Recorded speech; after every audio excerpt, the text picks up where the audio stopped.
Good evening and welcome. My name is Randy Kluver, and it's my privilege to serve as the Associate Provost and Dean of the School of Global Studies and Partnerships at Oklahoma State University. And we are very happy to have you at the first Global Briefing series of this new academic year. So it's nice to be back. Nice to be back. As you probably know, the Global Briefing Series is designed to bring interesting and innovative thinkers in the realm of international conflict, international issues, global justice, international relations to the OSU campus. And we're very privileged to have a number of speakers who come and share their lives and their stories with our students and our community. And we're glad that you're here tonight for our speaker. We have a very special speaker tonight in that we're welcoming home one of our own students, Angelika Arutyunova. I did it. She told me I didn't have to do that, but I said I'm going to do it. So Angelika did finish her master's degree here at Oklahoma State University 20 years ago. I shouldn't have said that, sorry, but she is a feminist social justice consultant with experience around the world. She began as a youth activist in Uzbekistan. After she finished her degree here at OSU, she launched a professional career promoting women's, youth, and LGBTIQ rights, as well as philanthropy. She's worked for the world's largest women's rights foundation, the Global Fund for Women, and the Association for Women's Rights and Development, one of today's flagship feminist organizations. And she has a long career in engagement with global issues, particularly related to where gender intersects with development. And we really look forward to hearing from her tonight. We have done something a little bit different tonight. Of course, you could not have possibly missed the death of Queen Elizabeth this week. So as a result, we are unable to fly the flags normally out in the flag plaza that we normally do. And so in honor of Angelika's many identities, and I'm sure we've missed some, but we've got a number of flags up here representing her life. Of course, ethnic Armenian, grew up in Uzbekistan, and has just been doing work related to Ukraine, and of course lives in the United States. So the flags are in your honor. And Angelika, please, we're very honored to have you here tonight. Thank you so much. Thank you. I appreciate such a welcome. Everybody can hear me? Yeah, I have an activist voice, so I don't think I need a microphone. It's really, truly a privilege to be back to OSU, and I want to acknowledge Jamie Fulton, Dr. Fulton, sorry. I can't use the first names here, and Dr. Nemechek, who were instrumental in this journey for me, really supported my transition out of Uzbekistan to US, where I came here just to get the master's degree, and then somehow 21 years later, I'm still here. I'm still wondering for how much longer. I wasn't planning for making it my home, but for now it is. I really wish I didn't have to talk to you about the war in Ukraine. I want to acknowledge that. This year for me was supposed to look very different. Not a response to the yet another armed conflict. Last 3 years have been really, really hard for me personally. And this morning, again, waking up to the news of another escalation on the border of Armenia and Azerbaijan, which is Armenia, as Dean said, is my ancestral homelands. And so in 2020, there was a big invasion, and we lost the lands where my grandparents were born at. So that was really difficult. And then last year, when Taliban took over Afghanistan, and I grew up only about 150 kilometers, hopefully you know what kilometers are, most of you are, away from Afghanistan. And so it was growing up during the Soviet invasion of Afghanistan and then watching the American presence on the ground. Is really difficult to see that. And my engagement has been happening with Afghan refugee crisis as well. That's how I sort of got into the response to Ukraine, because I got a phone call from a foundation based in New York called Mother, and they have supported 800 Afghan families to move to Ukraine a year and a half ago. And then when the Ukraine invasion happened, as we most of us hopefully know, the response was very disproportionate. And a lot of black and brown people who were trying to flee from Ukraine were having a really, really hard time to leave it. And so Madre stepped in to make sure that those 800 families, if they choose to leave, have a safe passage to leave. And then they came to me because I speak the language and I come from the region and I understand the nuances in the region, and so supported some of the work there. So what I will talk to you about a little bit today is 3 parts analysis that I have sort of been developing over the past few months or a few years in particularly. I want to contextualize militarism for you. When we talk about any type of conflict, it's important to understand, why do we even have conflicts? What is the current response to them? Why we are continuously, perpetually going from one conflict to another, so taking kind of step back. I want to redefine the role of women in conflicts and talk a little bit about that. And lastly, I will expose a little bit of a hypocrisy of response, the difference in response to different conflicts, and we'll talk a little bit more about that. I already had a chance to talk to a few of you during the reception about some of this. All right, are you all game? Awesome. Yeah, still with me? At any point, please interrupt, engage. Let's have it as a dialogue. We will have also time for questions at the end, but if at any point what I'm saying does not make sense or completely makes your blood boil, please speak up. We can do this. All right. So Einstein said you cannot simultaneously prevent and prepare for war. Yeah, I want you to sit with that one. As a society, we often say we want to prevent conflict. We want peace. At the same time, global military spending is $2.5 trillion a year. If you say you want to get fit and spend 75% of your time on your couch, yeah, it's not going to happen. If you say you want peace and you spend a huge chunk of your budget, annual budget, on war machine, on creating military complex, you will not have peace. That is the biggest context that I want to really unpack with all of you, and for you to understand that when we talk about creating peace, it is a much more complex conversation about where we as society put our attention. What it is that we normalize. Where do our taxes go? And why? Why does that happen?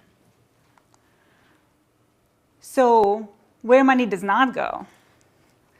Back in 1989, a former defense secretary of this country, Robert McNamara, suggested that very radical idea of 50% cuts to Pentagon would, over 5 years, would enhance global stability, strengthen US security, and at the same time, produce the resources to support a much needed restructuring of the economy. And that wasn't $2.1 trillion at the time. The US spending right now is $800 billion a year to the military this year, with an increase of $17 billion in 2022, and a proposal to Congress to increase it again in 2023. The same in Germany, the same in a lot of other countries around the world, especially after the Ukraine war. The majority of that budget that I just showed you is in the NATO countries.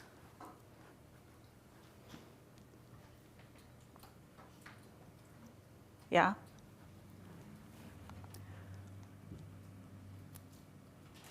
There is a lot of damages that are happening because of the conflicts, and there are a lot of damages are happening around the world because of the natural disasters and climate changes that we're experiencing. However, the budgets are not allocated equally to address those needs, and they instead go to the military. There's a proposal on the table. If we reduce by 2% globally, we will save up to $2 trillion that could actually be relocated and spend on something else. So when we have a budget discussions and debates about, well, if we take away from military and then put it into education, who is paying for it? If we want to invest so much in education or health, who is paying for it? Always saying, can we just build less airplanes that are killing people? In last year, China has produced 5 extra military ships that are basically just surrounding the Pacific Ocean. Every one of those ships can pay for public education for a year for a big province.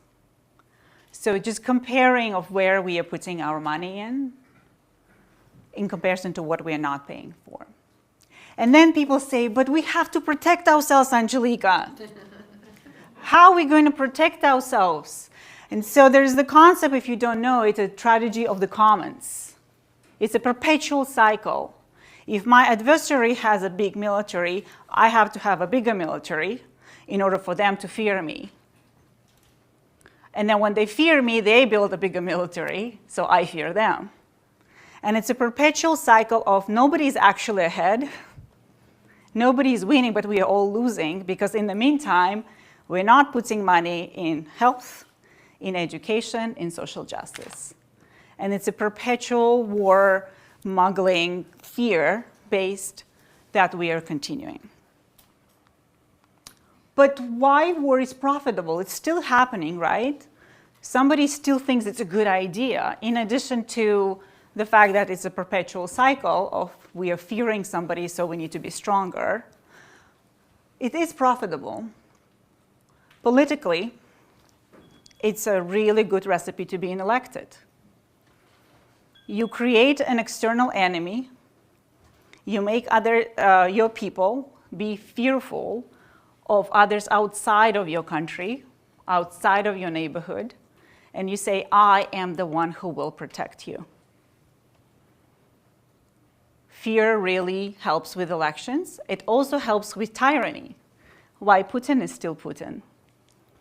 Because there's so many external enemies he has created, and making a really good political statement and political propaganda about it.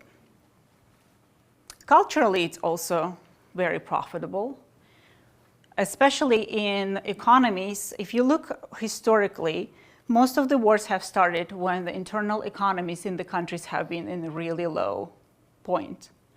It is quite profitable to send young men to war instead of having them unemployed at home and making trouble. It is very unfortunate truth, but oftentimes the wars are a place of employment to send the young people away to.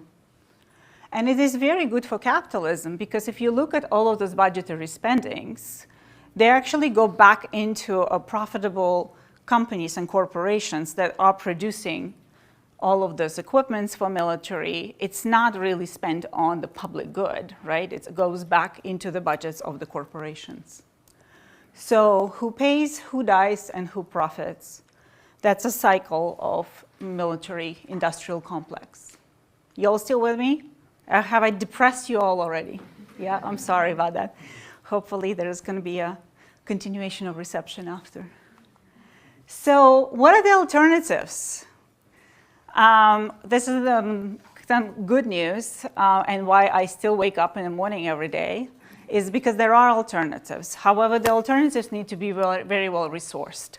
We have had 80 plus years of building up the military machine. We cannot just wake up and say, okay, now here's the alternative.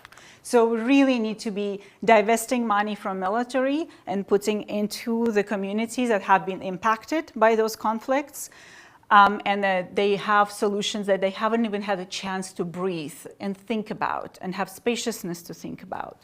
So there is this beautiful global peace dividend initiative that has been started by about 50 Nobel Prize awardees, and a lot of governments have signed on it to really push the governments to cut the military spendings. But unfortunately, that all happened before Ukraine.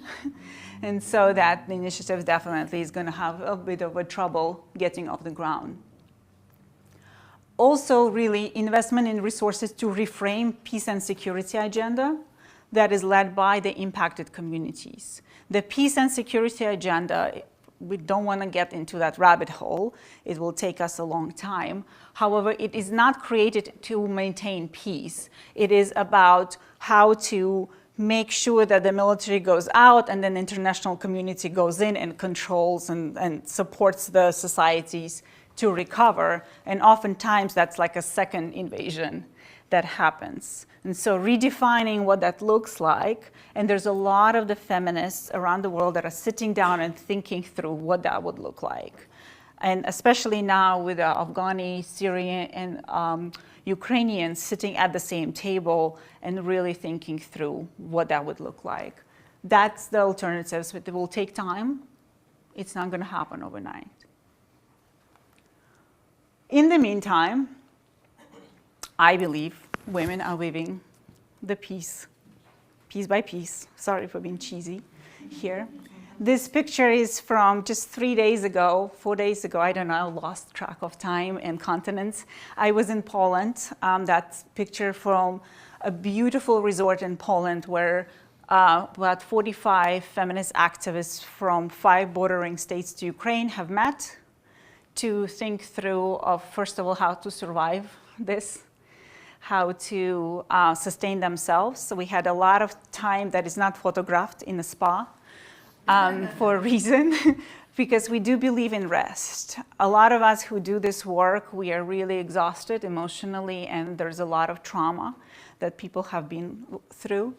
The activists that I have been in the room with are coming from communities where they already worked with disadvantaged populations. They either had shelters for women who experience domestic violence, or they are doing some work with women who use drugs, and so on. And they have opened up their doors to refugees, for Ukrainian refugees, when they started coming into their countries.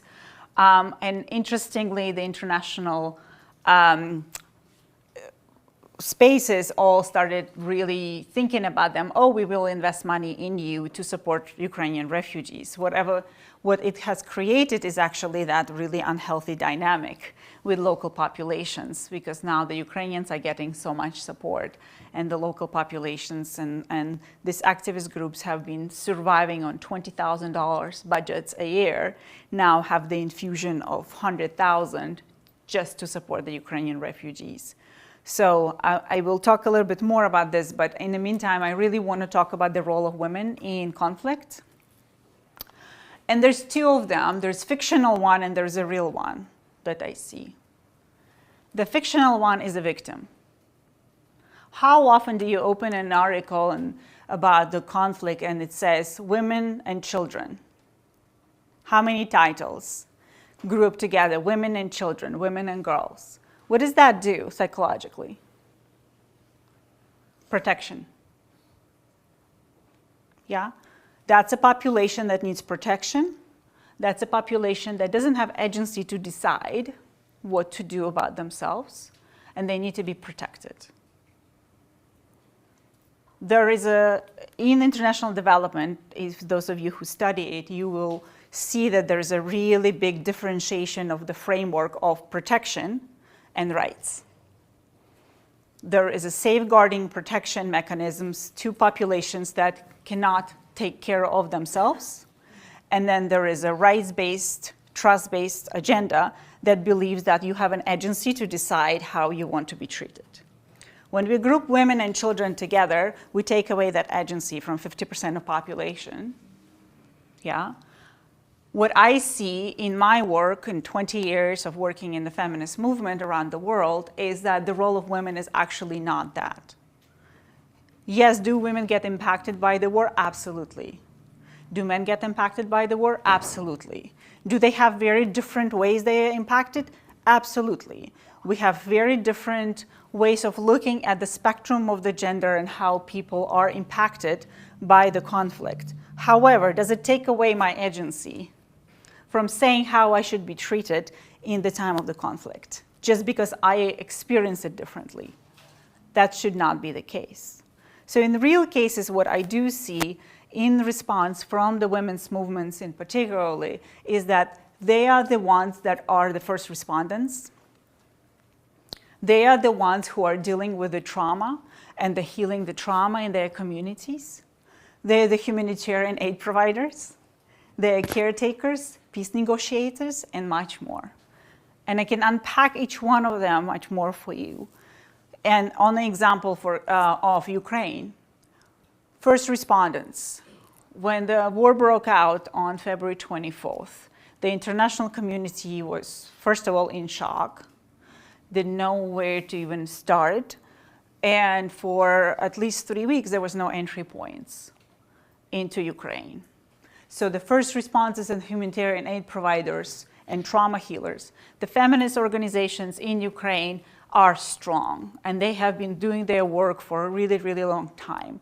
My first professional trip in 2003 with the Global Fund for Women, where I started my job, was to Ukraine to create, where they were creating the Ukrainian Women's Fund, the first local women's fund that over the last 20 years have channeled over 15 million euros to young feminist movements in Ukraine. They have fostered organizing in their own countries, on their own terms, in their own language.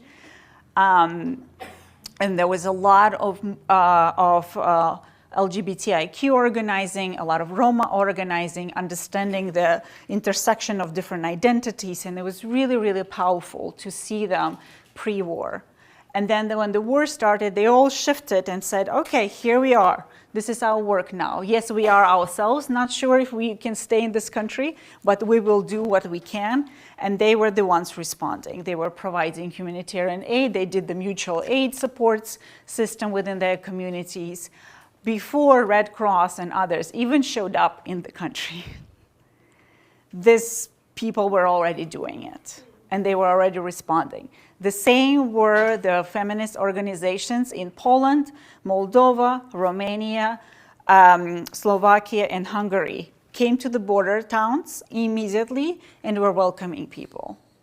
So one thing, I don't know if you have tracked that around this conflict, the way people were moving and leaving the country, in particular from Ukraine, it was unique that only women and children were allowed to leave. And men were called in to serve the country. So that's another really bad gendered way of differentiating of who plays what role, right? Even though Ukrainian government is quite progressive, but they still have a very kind of macho nationalistic identity of who has to protect the country and who has to protect our children. So when the women and children were ending up on the border of Poland, and let me name it, the white women and children mostly were ending up on the Polish border and welcomed in, the respondents from international community didn't know what to do with them because they have actually never seen the influx of the refugees. They were mostly women. And so there was a feminist organization that came in and set up shelters and set up some of the trauma responses. They were really impactful and really fast. They were so fast in responding. If we talk about the humanitarian aid and the caretakers, a lot of people who were not able to leave their homes, 11 million people in Ukraine out of a 40 million population displaced. Those who were not able to leave are mostly elderly and people with disabilities. Who stayed to take care of them? Yeah, a lot of women did. It was not the international community coming in with the big resources saying, okay, we are going to now support people with disabilities or elderly. It was women who made a choice. One goes with a bunch of kids out of the country, another one stays and supports the elderly here. So it's really, I want to deconstruct the victimization idea. And then if not the women, the response to the war wouldn't happen in the same way. And a lot more casualties would happen. A lot more people would die if women will be like, okay, we're just gonna wait to see when the support comes. You all still good here with me? Okay. So, and these are some of the images that come from that meeting that we had. It was really heartwarming to see how these activists were exhausted. It's been 6 months of this response, terrified of what's happening next because Putin is not done, far from it. And the winter is coming, and the winter in Europe is shit. Oh, sorry. It's terrible, no matter what. And it's really going to be terrible with the cuts in gas and electricity and a lot of the pressure that the Ukraine war is happening.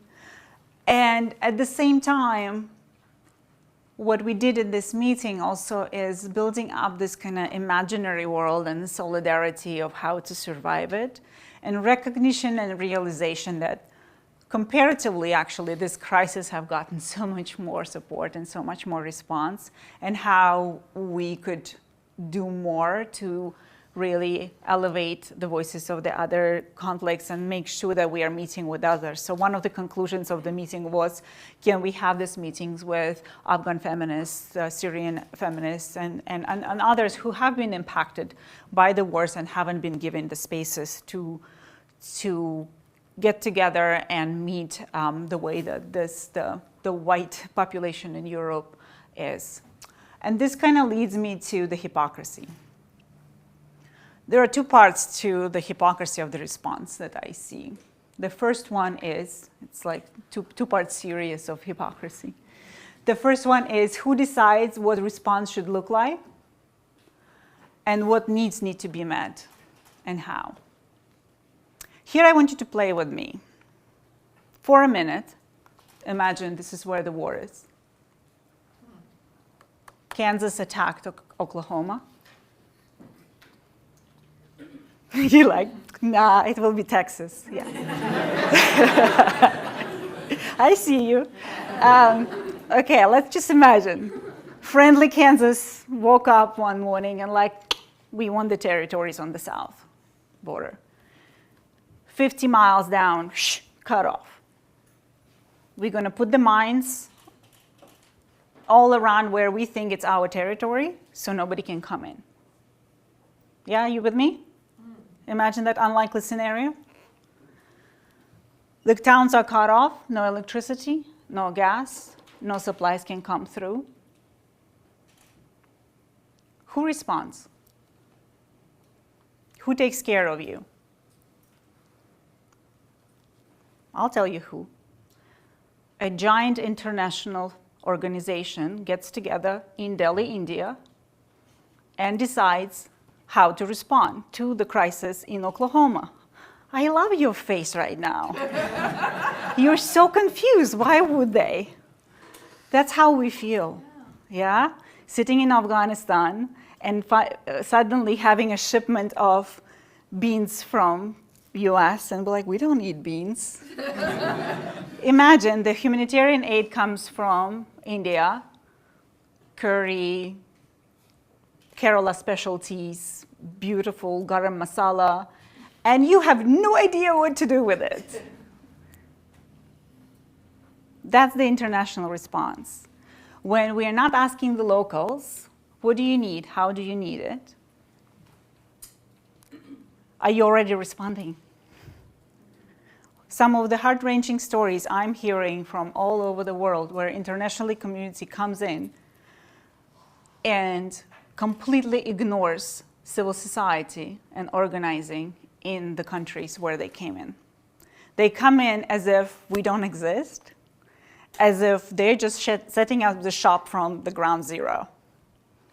And normally they do it in a very fascinating way. So imagine we're still there. We're still with this unlikely scenario of Kansas attacking Oklahoma. The shop that this international organization from India sets up is in Tulsa, way far away from the conflict. In the downtown Tulsa, a big tent with humanitarian aid, diapers and all, and curry and all. People who need it cannot get there, cannot access it. Yeah? A story from Lugansk that got attacked by the Russian troops, where international community was spending days on end, paid days on end, let me add, of deciding how to get the humanitarian aid to Lugansk. Then they realized that Russia has mined the roads all around it. And so getting to some of the rural communities was impossible. In the meantime, the organization that I'm working with sent $20,000 on the private account of this woman who is working in Lugansk. She spent that $20,000 of buying up whatever is left in the shops, gets in the car with 3 other women, go on the off-roads that they know in their region and deliver the aid. Yeah. So response needs to be very much localized, contextualized, and understood. Why are we doing this? Who are we doing it with? And not assuming people who are there, who are impacted, are just victims, and they don't have ideas of how to come up with solutions. That is one of the biggest hypocrisies of the response that I'm seeing. The second one is who deserves what kind of support and compassion. You will see some of the titles of the articles that came out from mostly Arab news agencies in March and April. People were really hurt. People were really angry at the global response to the Ukraine war. All of a sudden, white Christian people are being attacked, and all the doors open. Everybody welcomes. Everybody puts money in. What happened when the Syrians were in trouble? A year early, Afghans were in trouble. Every single day, people crossing the sea from North Africa to Europe die in the boats. We don't even hear about it anymore because that's not where the focus is. So when we talk about humanitarian response, where is our humanity and who does it sit with? This sign is from Palestinians. We can't breathe since 1948. Where is the response of the international community? There is always the narrative of justification. Well, this is close to home, or this is going to impact more people. But in reality, there is something deeper to look at of why we're responding in certain ways to some conflicts and not others. I love this phrase by a Dutch philosopher. Peace is not absence of war. It is a virtue, a state of mind, a disposition for benevolence, confidence, justice. When we get to the peace where the conflict, yes, please. Sorry. Yes, go. Just out of curiosity, my name is Jackie. Hi, Jackie. Do you think there is a specific criteria? Because before you moved to that slide, I actually was preparing a question about that as to why some other countries will receive a lot of attention. Like you mentioned Syria, and we also have some countries like Ethiopia. I think they're still going through some difficult, even wars. I mean, so it's always a question that is in my head, like what are the criteria that the humanitarian organizations, what do they have like a certain standard as to why some people should receive this kind of help and some people should not? Like example, Syria, it really did not receive a lot of attention as Ukraine did right now, but people did die, you know, and it came also to my attention as a couple months ago that Cameroon was also going through the same war period, prolonged, you know, it was very for a long time, also Ethiopia. So it's just been a question. So I'd like to know, based on your experience, do you think maybe these, not necessarily the UN, but it also, okay, does it have a certain criteria as where the help goes? I know this social media also plays a role in this. So I just Yeah, no, thanks, Jackie. It's a wonderful question. And I would say that there are two answers to it. One is what's on paper and what's in reality. I think on paper, they would probably, a lot of international organizations would tell you what the criteria is. And actually, because they got so much pushback and pressure on how they responded to Ukraine, a whole lot of international agencies got together and started putting criteria together. They didn't have it explicitly. It was implicitly, wherever the crisis is at, we are going to go. But because of the disproportion in which they responded to Ukraine, and people like, wait a minute, what is happening here? They're like, okay, let's write something down. Actually, some of them hired me to facilitate those conversations for them of what is the criteria. The unwritten criteria is whatever is the closest to home. Where do we feel guilty about? Yeah, a lot of the international development agenda that is currently exists is a response to colonial regime of having this division of the world, first, second, third world structure idea in the international development system, where the first world wants to come in and fix the third world problem that they created in the first place. And so there's this certain guilt attached of where do we go? Do we have some history there that we want to wash ourselves off? That's part of the criteria, in my opinion. And a lot of it is also proximity. So Ukraine is getting it also because of the proximity to Europe and how dangerous it is for them. So Syria, for example, while the Syrians did not get a lot of support, what happened in Europe is very quiet diversion of ODA, which is Overseas Development Assistance, from ODA to domestic security.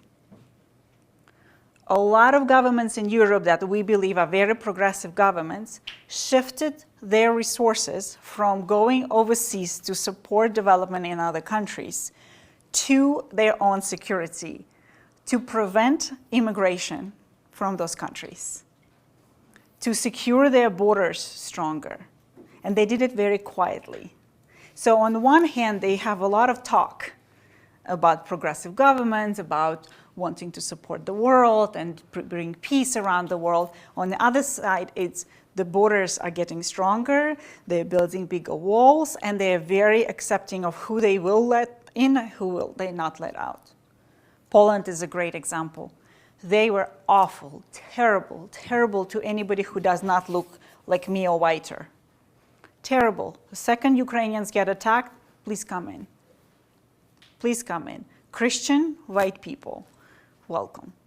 The same happened when the Balkan War happened in the 90s. So much support went in.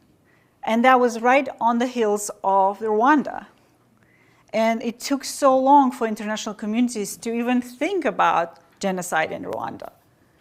And then the second, the white Christian refugees are starting to flee Balkans, Americans are like, we gotta bomb him.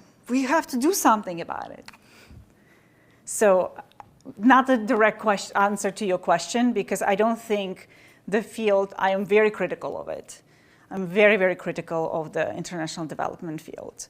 And how it's been showing up. And this is why I'm also giving you an example of, imagine if it was actually an Indian-based organization or China-based organization that said, we know how to make peace in your country. We know what you need. We know what rights look like for you. And we know what kind of support, how much of support, what kind of food, what you need. So that not listening to the voices of people who are impacted is the biggest problem. Are you standing because it's time for me to stop talking? No, he has the microphone. Okay. Somebody else wants to answer a question. But round up and then we'll have. Okay, so I'm going to wrap up. So I just want to say that this is, for me, this quote is really important, and the way the feminist movement works. We're not looking at, okay, the Russian troops retreated. So every morning my son and I listen to the BBC news, and every time we notice how much time is being spent on the troops moved this way, the troops moved that way, so the peace was gained, and they use the language of peace when the troops are moving. And that is not the case, really. When the troops left, when the active war is over, we don't have peace. We have devastation. We have horrible trauma. We have people who are recovering from trauma. The refugees relocation is really problematic and troublesome, and a lot of people are in a lot of pain for a really, really long time. And who picks it up? Not the governments who fought with each other. Yeah, oftentimes not even the international community, again, the locals. The locals come in and start supporting each other, doing some of the healing work. We did a lot of the healing work in this space. We were drawing, and trust me, if anybody is somewhere east of Berlin Wall, grew up there, they knock creativity out of you at the age of 5. So for 40 of us to sit around and draw for 3 days, that was like the most revolutionary thing we could have done. Like, seriously, they literally knocked it out of me. For me to draw something is a lot of healing work. And so I just want to say that when we talk about we got to the peace part, there's so much more happens after. And who comes in, again, the international community really can become another re-traumatizer. They add the insult to injury when they show up. Like, okay, now we're going to rebuild. We're going to, do everything for you to rebuild the peace. There is a phrase, I don't know if for your generation you use it anymore, is Balkanization. So we were really feared when Iraq was happening that there will be Balkanization of Iraq, which means that when Balkan War ended, international community came in and really messed it up, really did not do a good job of rebuilding the Balkans. And then that phrase we were using then for other communities where we knew the international community has to come in. Please, let's do it differently. I invite you to start reading. There is a beautiful new outlet that's called The New Humanitarian. And they put out a lot of really great articles about kind of shifting the whole dynamic in the humanitarian response and international development. In conclusion, the 3 points. I suggest that the global kind of development field rethinks where the money goes and how they distribute them. Redefine who is the expert in response and solution. So really look at the local solutions and listen to people on the ground. And unlearn racism and Islamophobia, because I think that will really very much help us to respond to the conflicts when we unpack for ourselves of why some people we think need our support and others, nah, okay, I'll just walk by. All right, that's about it from my side. These are a bunch of organizations that I work with for co-conspire over my last few years. So thank you, and questions? Thank you. Thank you so much, Angelika. I never want to tell you to be quiet, so I just want to stay on the side. I do need to make an announcement. If you have one of these QR codes, if you scan this into your phone, it will ask you to fill out a survey that we will then use to let your professors know. If your professor sent you here and you want them to know that you were here, please scan that QR code. So what we're going to do is take a few minutes to ask questions, and Angelika will respond. I do ask that you not start speaking until I get the microphone to you, because we're not able to capture your questions on the video and later the feed online. So who would like to start with a question? Oh, no. I'll start with one. Okay. So please introduce yourself and speak into the mic. Hello, I'm Jamie Fullerton. I'm a professor in global studies.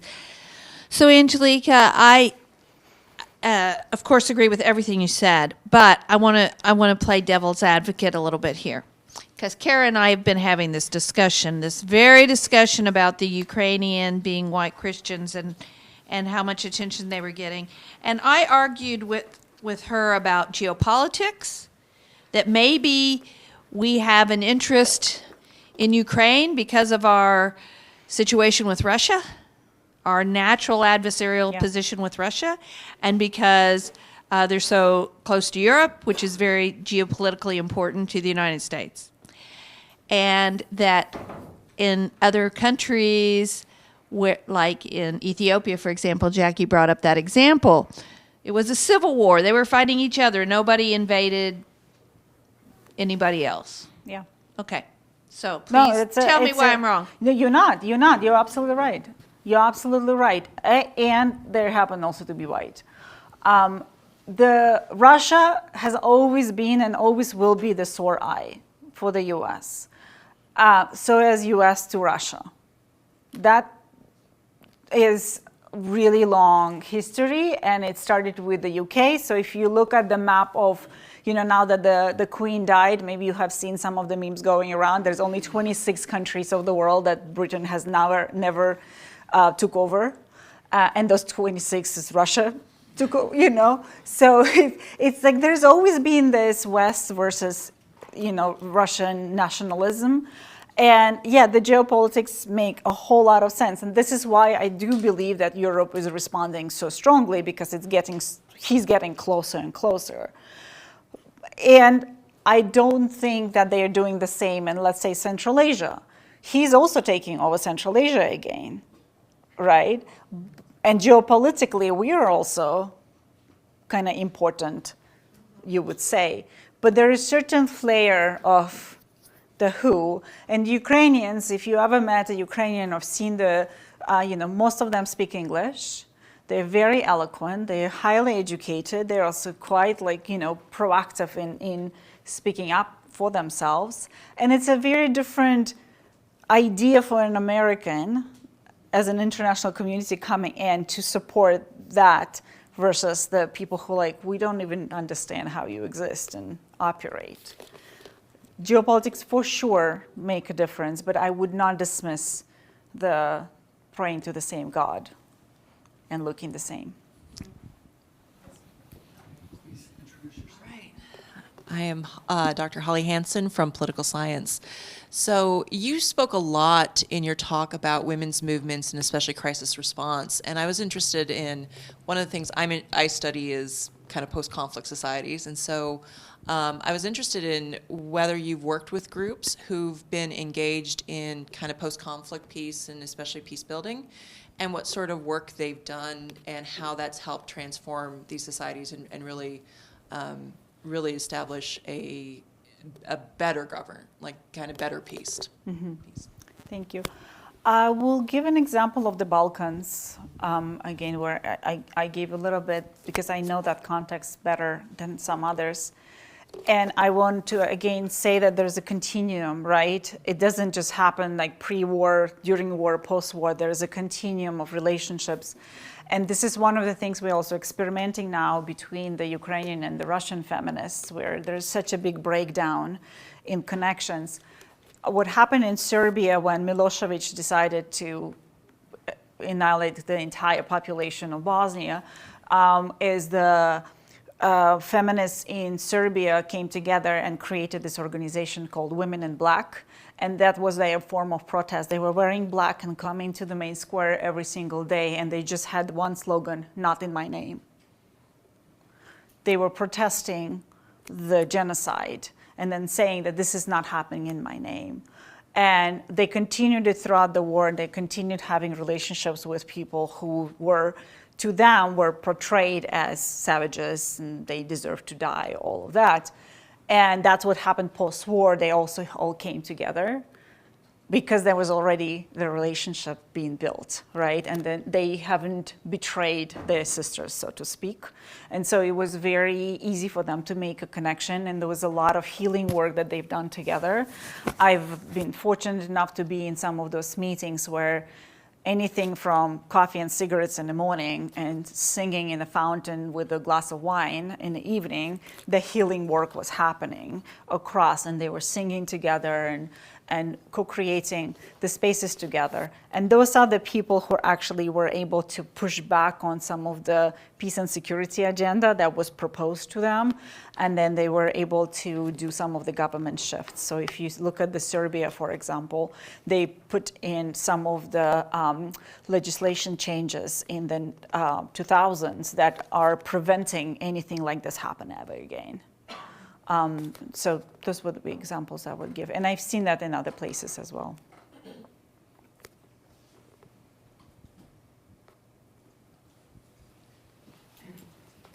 Oh, the first row is very active. You all better start.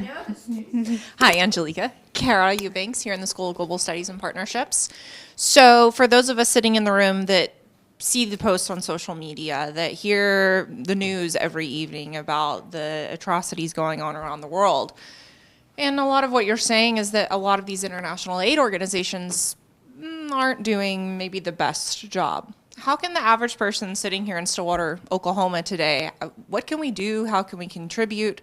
What are the right organizations to contribite to? That's a really great question. Before you answer, Yes, please. can I ask that you. the next question be a non-white person? And so somebody think of something.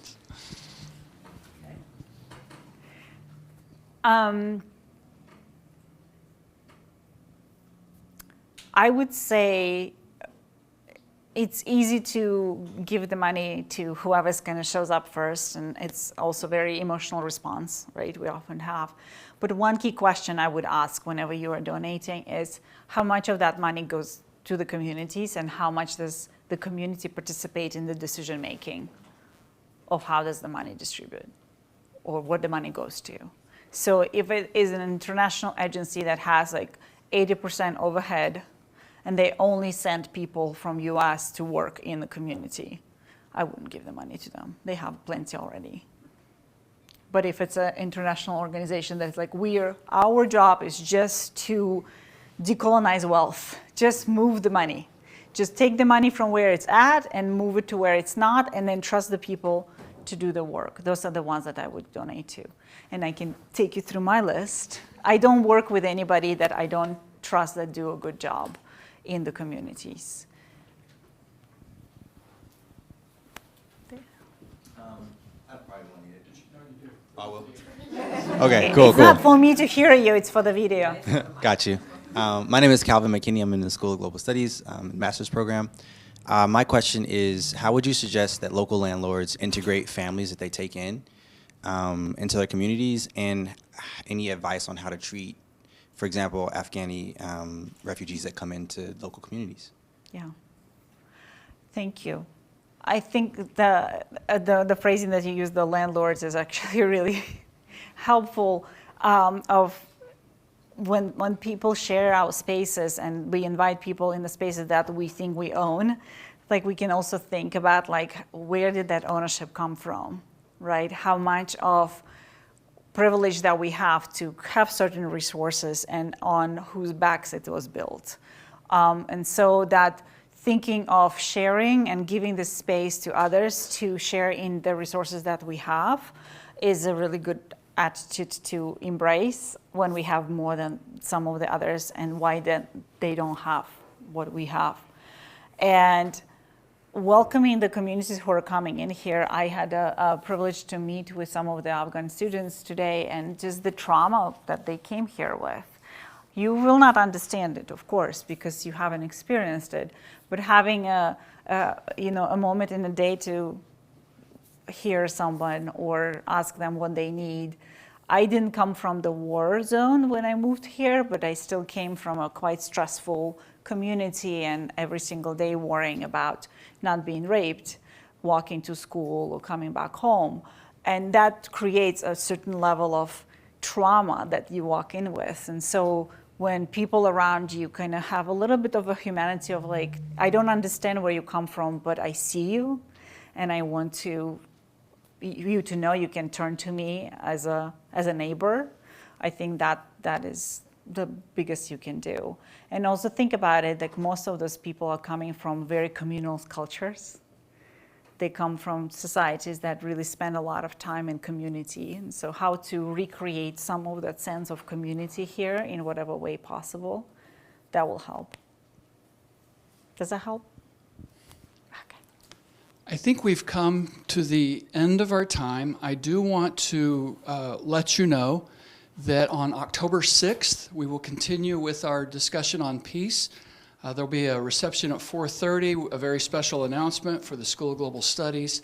And then that evening, we will have Victor Oken will be our speaker, who's the founder and executive director of the African Youth Initiative League. So we hope that you're here to join us for that evening as well. Please join me in thanking Angelika. Thank you so much for being here.